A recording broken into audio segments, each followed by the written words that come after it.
Let's add two fingerprints. Go to your phone settings. In your phone settings, scroll down and tap on Security and Privacy. Here, tap on Lock Screen. Now, you have to verify your current phone lock. Just add here your PIN, password or pattern. And now here, under Biometric section, tap on Fingerprints. And as you can see, I've already added my first fingerprint. Now to add another, just tap on add fingerprint.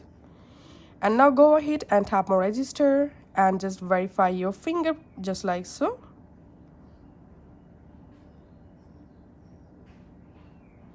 Press your finger inside the circle. Lift it when the circle is fully highlighted, then press again.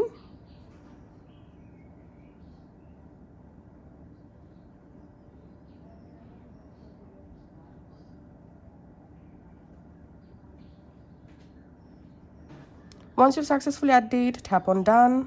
And now on, you can go ahead and unlock your phone with your two fingerprints, just like so.